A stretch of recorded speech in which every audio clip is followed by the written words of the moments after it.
কৃষ্ণমণ্ডল, তুমি ভাগ্য করে এমন পুত্র লাভ করেছো। জানো কৃষ্ণমণ্ডল, এই পুত্রকে তুমি সদা সর্বদা কিন্তু খেয়াল রেখো, ওর যেন কোনো রকম কোনো অসুবিধা না হয়। এই সন্তান কোনো সাধারণ সন্তান নয়। তা আজকে এই অভাবের সংসারে জন্ম নিয়েছে বলে পাড়া প্রতিবেশীরাই নাম রেখে গেলেন কি না দুঃখী।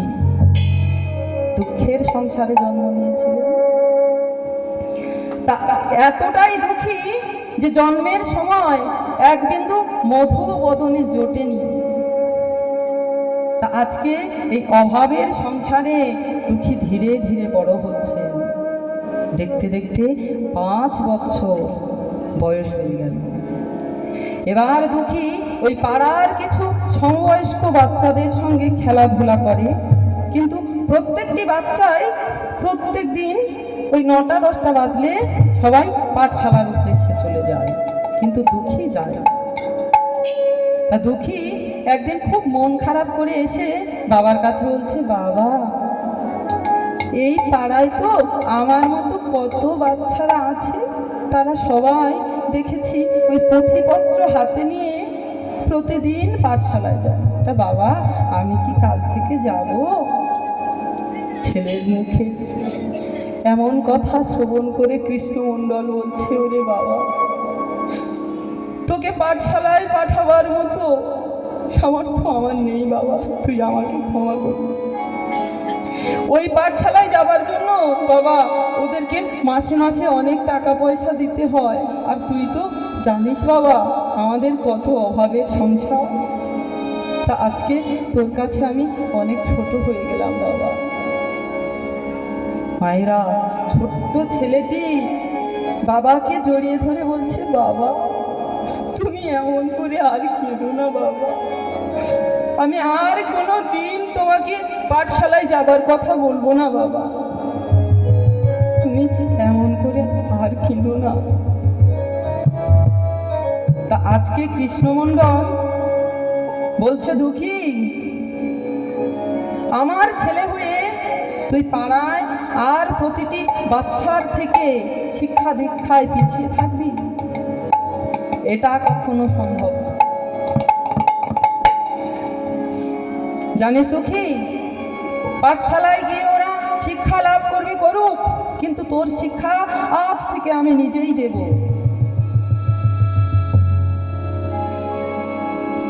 দুঃখী, তোকে আমি আজকে যে শিক্ষা দেব, এই দুনিয়ার কোনো পাঠশালা তোকে সেই শিক্ষা দিতে পারবে না। জানিস দুঃখী, এই যে দুর্লভ মানব জনম, এই মানব জন্মের আমাদের উদ্দেশ্য কি? না, আমাদের উদ্দেশ্য হলো সেই গোবিন্দ চরণ, সেই হরিচরণে নিজেদেরকে নিবেদন করা উচিত। কিন্তু দুঃখী, এই গোবিন্দ চরণে নিজেকে নিবেদন করতে গেলে তার পূর্বে তোকে নববিধা ভক্তি সম্পর্কে জানতে হবে। এই নববিধা ভক্তি কি জানিস? না, শ্রবণং কীর্তনং, বিষ্ণু শরণং, পাদ সেবনং, অর্চনং বন্দনং, দাস্যং সক্ষম আত্মনিবেদন। শ্রবণং, কীর্তনকে শ্রবণ করতে হবে, কীর্তনং, কীর্তন করতে হবে। বিষ্ণু শরণং, ভগবান বিষ্ণুকে শরণ নিতে হবে। পাদ সেবনং, ভগবানের পদ সেবা করতে হবে। অর্চনং, ভগবানের অর্চনা করিতে হবে। বন্দনং, ভগবানের বন্দনা করিতে হবে। দাস্য, ভগবানের দাস হয়ে থাকতে হবে। আর সখ্য, ভগবানের সখা হয়ে থাকতে হবে। আর শেষে আত্মনিবেদন, হে গোবিন্দ, তোমার গোলাম বলে এই জীবন যৌবন সবকিছু তার চরণে নিবেদন দিতে হবে। জানিস দুঃখী, তোর মতো একটা ছোট্ট ছেলে ছিল, নাম ছিল তার প্রহল্লাদ। সে ছিল ওই রাক্ষস কুলে রাজা হিরণ্যকশিপু তার পুত্র। সে ছিল শ্রীহরির, সে সারা জীবনটা শ্রীহরির ভজনা করে কাটিয়ে দিতেন। আর ওই রাক্ষস রাজ হিরণ্যকশিপু তিনি কিন্তু শ্রীহরিকে একদম পছন্দ করতেন না। তিনি ছিলেন হরি বিদ্বেষী। তাই শ্রীহরিকে পরিত্যাগ করবার জন্য ওই প্রহ্লাদের উপর অকথ্য অত্যাচার সব সময়, কখনো পাথরে বেঁধে সমুদ্রে নিক্ষেপ করা হচ্ছে, তো কখনো গরম তেলের মধ্যে, কখনো বিষধর সর্পের মধ্যে, কখনো তাকে বিষ পান করতে দেওয়া হচ্ছে। কিন্তু ভগবান শ্রীহরি তাকে সব সময় ঠিক রক্ষা করে এসেছে। তা একদিন ওই হিরণ্যকশিপুর কি করেছে না, প্রহ্লাদকে ডেকেছে, প্রহ্লাদ এদিকে আয়। সিংহাসনে বসে বলছে, প্রহ্লাদ তুই যে হরি হরি করিস, সব সময় হরি তোকে বাঁচায়, তা এই হরিকে তুই কোথায় দেখতে পাচ্ছিস? প্রহ্লাদ বলছে, বাবা আমি তো আমার শ্রীহরিকে সমস্ত জায়গায় দেখতে পাচ্ছি। তুই সমস্ত জায়গায় দেখতে পাচ্ছিস? হ্যাঁ বাবা, আমার শ্রীহরি তো এই সমস্ত জায়গায়, আমি যেখানে দেখছি সেখানে আমার শ্রীহরি।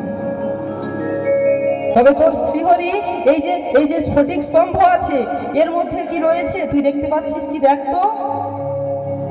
প্রহ্লাদ বললেন, বাবা এই তো আমার শ্রীহরি দাঁড়িয়ে আছে।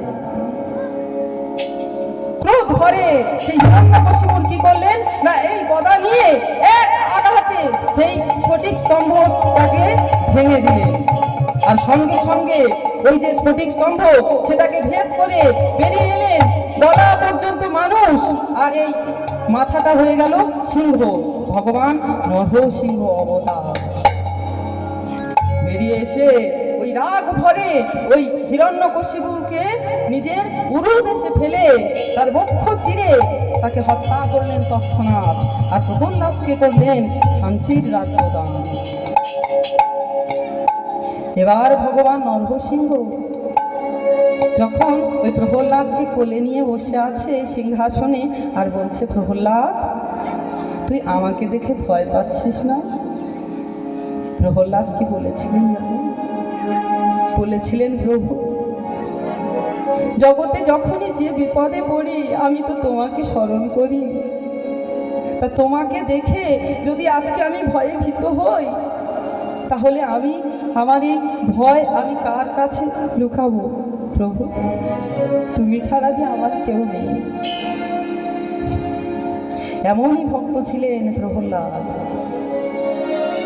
তা শোন কৃষ্ণমণ্ডল, ভগবানের চরণে তুই যদি সঠিকভাবে নিজেকে নিবেদন করতে পারিস, ভগবানের উপর তুই যদি সঠিক বিশ্বাস রাখতে পারিস, তাহলে তুই ভগবানকে একদিন নিশ্চয়ই পাবি বাবা। আর তুই এই কথা জেনে রাখ যে স্বয়ং রাধা কৃষ্ণ মিলিত তনু গৌরাঙ্গ হয়ে এই সোনার নদিয়া নবদ্বীপে অবতীর্ণ হয়েছে।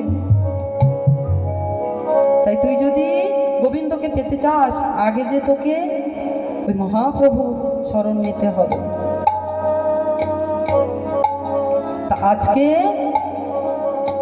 ওই ছোট্ট দুঃখী বাবার কাছ থেকে শোনা কথাগুলো সারা রাত্রি ধরে চিন্তা করছেন, আর ভাবছেন যে আমি তো সংসার করতে আসিনি, এই সংসার শুধু মায়া।